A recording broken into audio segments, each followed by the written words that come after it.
노태우 전 대통령 일가의 이른바 300억 비자금 의혹에 대해서 검찰이 이제 수사를 시작한 것 같습니다. 계좌를 추적하겠다는 건데 이 300억 비자금은 당시 최태원 회장과 노소영 관장 이혼 소송 과정에서 불거진 내용이기도 하죠. 당시에요, 이 변호인들이나 최태원 회장이 어떤 얘기를 했는지 들어보고 알아보도록 하겠습니다. 오늘 판결 내용을 봐도 그게 비자금이다 이렇게 인정된 바는 없고 형사처벌을 받으셨고 문제됐던 돈은 추징금을 전액 완납했던 그런 관계라 그게 비자금인지 아닌지는 저희는 뭐 알 수가 없고. 저희 SK의 성장이 불법적인 비자금을 통해서 이루어졌다. 또 제6공화국의 후광으로 저희 SK 역사가 전부 부정당하고 그 후광으로 저희가 사업을 키웠다라는 판결의 내용이 존재하고 있습니다. 이는 사실이 아닙니다. 당시에 천문학적인 재산 분의 금액과 동시에 이후에 또 논란이 된 것이 이 비자금 논란인데 일단은 검찰이 계좌 추적에 들어간 것 같아요. 맞습니다. 지금 검찰이 노 전 대통령 일가의 금융계좌 자료를 확보해서 관련 자금 흐름을 살펴보고 있는 것으로 알려지고 있습니다. 예. 그런데 이게 굉장히 오래전 일이기 때문에요. 그렇죠. 계좌의 자금 흐름을 분석하는 것 자체도 까다롭지만 무엇보다 관련법의 공소시효가 끝나지 않았는지 이 부분도 굉장히 확인해 볼 부분이라고 합니다. 예, 저희가 뒷부분에서 그 부분까지 한번 볼 텐데 일단은 이 내용은 뭐 세계 이혼이라고 불리기도 했고 워낙 금액이 커서 화제가 됐지만 최태원 회장과 노소영 관장이 이혼 소송 항소심 과정에서 등장을 했다는 말이에요. 네, 그렇습니다. 사실 이제 이 이야기가 나오기 전에도 최태원 회장 그리고 노소영 관장의 이혼 자체는 세간에 무척 큰 관심을 받았었습니다. 왜냐하면 이런 이혼 사건에서, 이혼 재판에서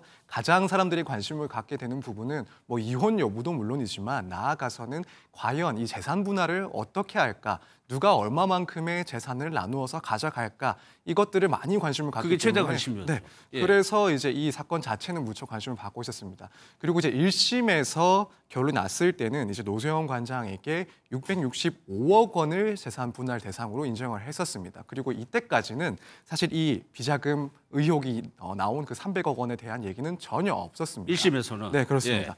그런데 이제 문제는 2심에서 이런 주장이 나왔다라는 겁니다. 결국에는 노소영 관장 입장에서는 이 최태원 회장이 가지고 있는 SK 주식에 대해서도 이 재산 분할을 받기를 원했었는데 1심에서는 그 주식은 이 혼인형성과는 전혀 상관이 없는 개별적으로 이제 최태원 회장이 만들어낸 그런 재산이기 때문에 아예 분할 대상 자체를 인정하지 않은 상황이었습니다.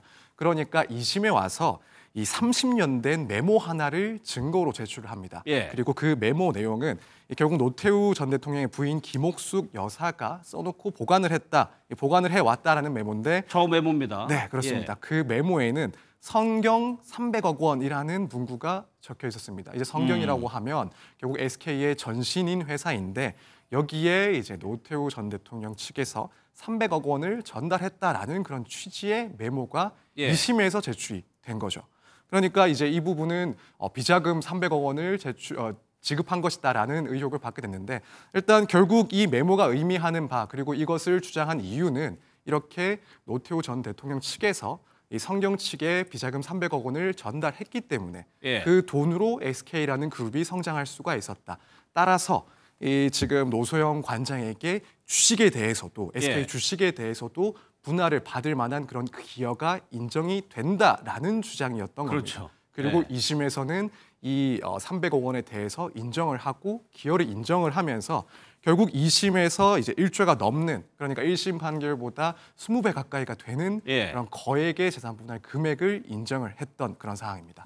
이 메모, 이 노란색의 메모, 이 김옥숙 여사가 작성했다는 1999년 2월에 작성했다는 메모입니다. 여기 보면은 성경이라고 해가지고 300억이라고 적혀 있습니다.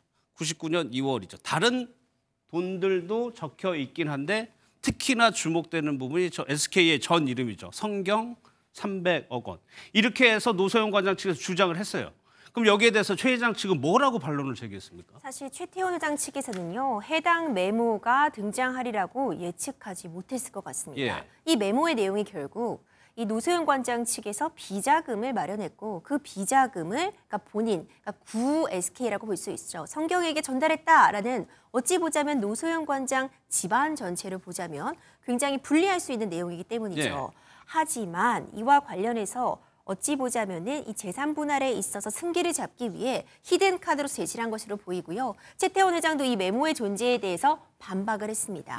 이 300억 원은 본인이 어떤 비자금을 전달받은, 그러니까 SK 측에서 받은 자금이 아니라 오히려 노태우 전 대통령이 이제 퇴임 이후에 활동비를 요구하면은 주겠다는 그런 약속에 불과했다. 이런 식으로 받은 것이 아니고 그냥 약속이다. 그렇죠. 예. 활동비 요구시 주겠다는 약속으로서 그런 어음 같은 부분을 준 것이다. 이런 식으로도 이제 반박을 하기는 했거든요. 예. 하지만 이제 항소심 2심 재판부에서는 이에 대해서 사실상 SK 측이 이 300억 원을 받은 사실을 인정했다라고 볼 수 있습니다. 그러니까 인정을 하게 되니까 그 재산 분할 1조가 넘는 재산 분할에서 노소영 관장의 기여가 인정이 된 거죠. 그래가지고 금액이 그렇게 커진 거죠. 네, 그렇습니다. 결국에는 노소영 전 관장의 그런 가족들이 이 돈을 지급했기 때문에 따라서 현재 SK가 이만큼 성장을 했고 그 주식에도 당연히 기여가 인정이 된다라고 했기 때문에 결국 이 재산 분할에서 가장 큰 덩어리라고 할 수 있는 재산은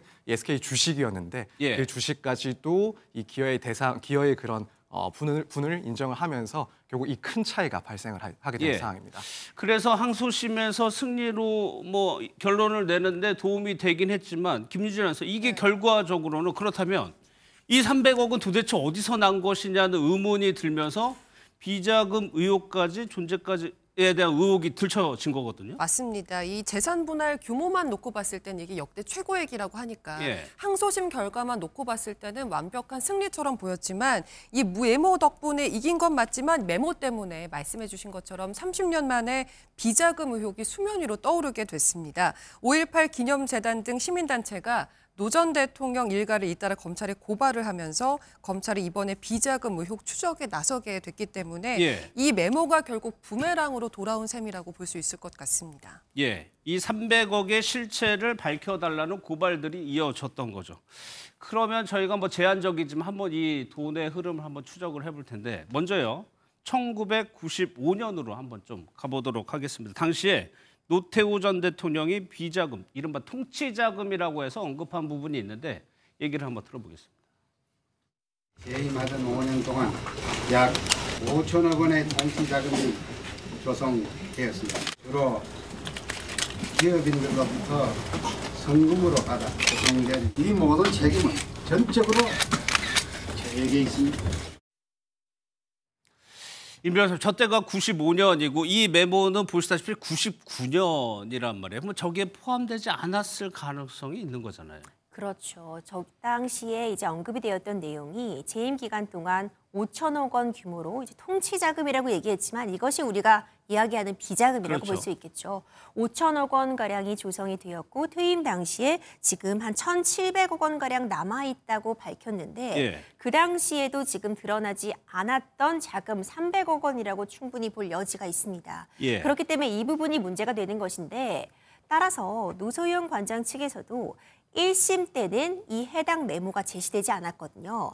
그때도 이 메모의 존재를 이미 인지하고 있었을 가능성은 충분히 있어 그럴 수 보입니다. 있죠. 예. 다만 제출하지 않은 것은 이와 같은 부분들을 좀 우려한 측면이 있지 않을까. 이미 비자금 같은 부분에 대해서 추징금을 완납한 상태이고 이와 관련해서 국민들에게도 모든 부분 완납을 마쳤다라고 밝힌 측면이 있었는데 예. 다시 한번 이 비자금과 관련된 문제를 끄집어내는 것이 사실 껄끄러울 수밖에 없잖아요. 예. 결국 그것 때문에 다시 지금 수사가 좀 진행이 되고 있는 측면도 있고요. 그래서 1심에서는 제시하지 않았다가 사실상 1심은 노소영 관장의 완패라고 볼 정도로 재산 분할이 충분히 이루어지지 못했기 때문에 항소심에서 일종의 회심의 반격 카드로서 예. 이와 같이 사실상 부메랑으로 돌아올 수밖에 없는 다시 한번 비자금 의혹이 제기가 되고 예. 이와 관련한 수사가 진행될 수 있음을 알고도 어떤 회심의 반격 카드로 제공한 것이 아닌가 이런 예측들도 사실 나왔습니다. 그럴 수도 있겠네요. 당시에 5천억이니까 지금으로 보면 얼마나 큰 돈이겠습니까? 더 있을 수도 있다는 거고 또 하나가 서 변호사님, 이게 추징금 완납했다라는 보도 때문에 이게 다 끝난 일이다라는 인식이 조금 있었거든요. 그렇죠. 국민들 입장에서는 당연히 이제 추징금이 다 완납이 됐다라고 믿을 수밖에 없었습니다. 이제 97년 대법원 선고에서도 추징금 선고를 2,628억을 했었고 그중에 2,379억이 귀속이 됐었습니다. 그리고 2013년에는 남아있는 230원도 완납했다라고 보도가 됐기 때문에 국민들 입장에서는 이제 비자금 관련된 문제는 추징으로 끝이 났구나라고 생각을 할 수밖에 없었는데 막상 이 이혼 재판이 진행이 되면서 이 300억 원에 대해서는 양가 측에서 또 대외적으로 비밀로 하기로 했다라는 그런 내용들까지 드러나면서 결국에는 이 비자금으로 의심되는 이 300억 원에 대해서는 실제 추징이 되지 않았다라는 점이 드러났기 때문에 국민들 입장에서는 이 부분 숨기고 있었다는 사실에 대해서 무척 화가 날 수밖에 없고 또 비판이 계속되고 있는 그런 상황입니다. 근데 저 추징 금액이라는 것도 발견된 돈이 이만큼 있으면은 뇌물로 인정된 일부분에 대해서만 추징을 했다는 거잖아요. 그렇죠. 그래서 사실 이제 이 부분에 300억 원에 대해서는 조사 자체가 안 됐을 가능성이 충분히 높다라고 보여집니다. 그리고 사실 이건 말고도 그렇다면은 또 다른 비자금이 있었는데 그런 비자금에 대해서도 충분한 수사가 되지 못했던 것 아니냐. 따라서 추징을 더 해야 되는 그런 숨겨둔 금액들이 더 있는 것 아니냐. 이런 의혹들까지도 충분히 제기가 될 수 있는 상황이죠. 그런데 최근에 전두환 전 대통령과는 달리 노태우 전 대통령 측 가족은 좀 광주에도 가고 하면서 조금 여론이 지기도 했었거든요. 맞습니다. 지난 2019년이었습니다. 노태우 전 대통령의 장남 노재현 씨가 5.18 민주묘지를 참배한 데 이어서 5월 어머니 집을 찾아서 아버지를 대신해서 뭐라도 하고 싶다라면서 광주의 용서를 구하고 싶다 이런 뜻을 밝혔습니다. 이렇게 노 전 대통령의 과오를 좀 인정하고 사과하는 듯한 태도 를 보였고 전두환 씨와는 달리 광주를 직접 찾아서 사과하는 모습을 보이면서 노 전 대통령의 가족들은 이 국민적인 공문을 어느 정도 좀 누그러뜨린 듯한 그런 평가를 받았었는데요. 하지만 이번에 이 비자금 300억 원의 존재가 세상에 알려지면서 이전에 광주로 향했던 그런 사과가 좀 빛을 발했다 이런 평가가 나오고 있는 상황입니다. 설 변호사, 그런데 검찰이 계좌 추적에 나선다고는 하지만 이게 벌써 지금 2000년 되기 전의 일들이어서 전망이 그렇게 밝지는 않다는 분석도 나오더라고요. 네, 그렇습니다. 사실 금융거래 추적을 통해서 이런 비자금을 확인하고 수사하는 것들 그런 기술적인 면들은 물론 우리 수사기관들이 무척 잘하는 내용들이긴 하지만 이게 벌써 30년이나 더 지난 일이기 때문에 실질적으로 이런 조사가 진행되는데 상당히 난점이 있을 거라고 예상이 됩니다. 일단 금융거래를 추적하는 것 자체가 이 경과한 시간을 봤을 때 무척 힘들 걸로 보이고 또 이 비자금을 어떻게 조성했는지 이걸 찾아보는 방식도 상당히 힘들 걸로 보입니다.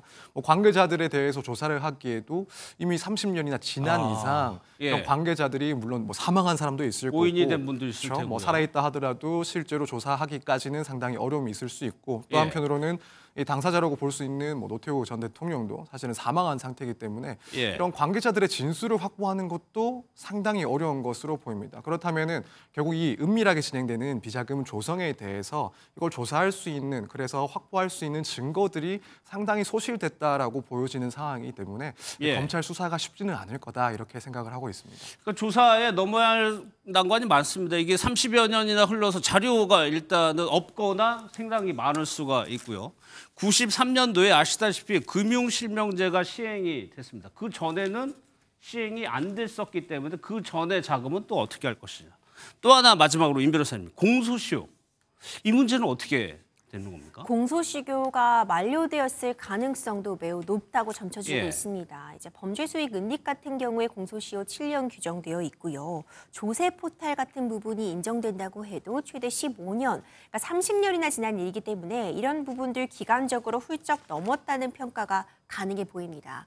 공소시효라는 것을 두고 있는 이유가요. 시간이 너무 지나고 나면 증거를 확보하는 데 어려움이 있습니다. 정확하게 시시비비를 판단하기가 매우 어려워지는 그런 측면들이 있기 때문에 공소시효라는 제도를 두고 일정한 기간이 지나면 이에 대해서 어떤 처벌을 구한다거나 판단을 하지 않도록 하고 있는 것이거든요.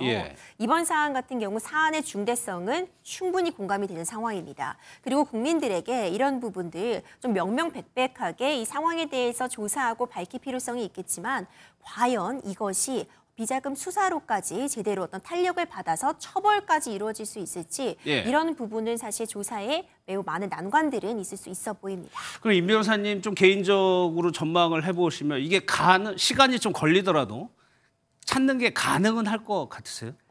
매우 어려울 것 같습니다. 물론 이 금액이 상당하기 때문에요. 예. 이 정도의 금액이라고 한다면 흔적은 분명히 남아 있을 겁니다. 어느 곳에라도 특히 해당 시점을 고려할 때 30년 전에 300억은 지금도 굉장히 큰 돈인데 예. 그 당시에 300억은 정말 큰 돈이거든요. 이런 부분들을 감안하면 수사기관이 최선을 다해서 수사를 하고 조사를 한다면은 어느 정도 흔적은 참을 수 있겠지만 당연히 또 노소연 관장 측에서는 수사가 진행된다면 이 부분에 대해서 어떤 반박을 해올 거 아니에요. 예. 그렇다면 과연 수사기관에서 어느 정도로 혐의점을 입증할 수 있을지 예. 이제 이 부분들은 좀 의문으로 남습니다. 그러니까 만약에 찾았다 하더라도 그거를 환수까지 추징까지 하려면 또 그 돈이 뇌물이라든가 이런 돈이라는 성격이 입증이 돼야 또 추징을 할 수 있는 거잖아요. 그렇죠. 이 해당 금원의 성격을 이제 증여로 보아서 그렇다면 증여세를 부과할 수 있을 것인가? 증여. 내지는 최태원 회장 측에다가 대여한 것으로 보일 수 있을 것인가? 아니면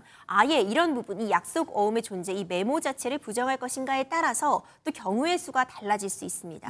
그리고 이것이 또 예. 이혼 소송에서 누구에게 유리할지도 달라질 수 있어요. 예. 하지만 일단 기본적으로 이혼 소송에서는 지금 비자금 자체가 유죄냐 무죄냐를 다퉜던 쟁점이 아니라요. 단지 노소연 관장과 최태원 회장 측의 어느 쪽에 이 재산 형성에 있어서 기여도를 인정할 것인가, 이 재산 분할의 대상을 어디까지로 볼 것이냐를 판단함에 있어서 해당 메모의 유효성, 이 해당 메모의 존재를 인정한 것에 불과하거든요. 예. 이것이 진짜 이 메모의 진위 여부, 비자금을 처벌할지 말지, 환수할지 말지를 본다면 이 해당 메모의 존재만으로 바로 비자금의 존재가 인정된다, 또 이렇게 보기는 어려울 수 있습니다. 그렇죠. 이제 이런 부분들이 감안이 된다면 실제로 처벌이나 환수까지는 매우 험난한 과정이 있을 것이라 봅니다. 그러면 선생님 실제 지금 이 소송이 상고심 중이잖아요. 그러면 이게 재산분할 금액이나 이런 거에도 성격에 따라서, 돈의 성격에 따라서 영향을 미칠 수 있는 겁니까? 사실 돈의 성격보다도 먼저 이 300억이 실제로 전달이 됐느냐, 전달 그렇지 여부. 않느냐, 네, 그게 일단 가장 예. 중요하다라고 보여집니다. 만약 이 사실, 그러니까 300억 원이 실제로 전달됐다라는 점을 인정을 하게 되면 결국에는 이제 이 최태원 회장이 가지고 있는, 보유하고 있는 SK 주식에 대해서도 노소연 관장 측의 기여가 그대로 인정될 가능성이 무척 높고, 그렇다면 2심과 큰 차이가 없이 결론이 날 가능성이 높아 보입니다. 그런데 예. 만약 이렇게 전달된 사실이 없다라고 판단을 하게 된다면 2심은 결국에 파기되는 그런 수순을 밟게 되지 않을까. 그래서 결국에는 다시 한번 이 재산 분할 대상의 액수가 확 줄어들게 되는 그런 결론이 나올 수 있을 것 같습니다. 그래서 일단 예. 첫 번째는 결국 이러한 사실이, 전달된 사실이 있느냐 없느냐가 중요한 것이고, 사실 이제 그러면 전달이 됐다 하더라도 그 금원의 성격이 비자금이냐 아니냐, 이 부분에 대해서는 법적으로 봤을 때는 결국 이 불법적인 금원이라 하더라도 재산의 형성에 기여를 한 사실이 있다라고 한다면 재산 분할 자체는 인정될 가능성이 높다라고 보여지긴 합니다. 예. 다만 이제 한편으로는 이 부분, 그러니까 이 300억 원의 법적 성격과 관련해서 일각에서는 과연 그렇다면 이런 300억이 실제로 비자금이었고 전달되었다라고 했을 때 결국 이런 불법적인 급여를 한 그런 사람의 자녀가 최종적인 이익을 향유하게 되는 그 결과가 과연 법적으로 정의로운가, 그 논란도 있죠. 네, 예. 그런 점에 대해서는 또한 목소리가 있는 사항이라서 예. 여기에 대해서, 그러니까 이 비자금이냐 아니냐, 이 법적 성격에 따라서 대법원이 그 부분에 대한 구체적인 판단을 내놓을지는 조금 지켜볼 만한 사항이 아닐까라고 생각이 듭니다. 계속해서 좀 논란이 이어지고 있는 사안인 것 같습니다.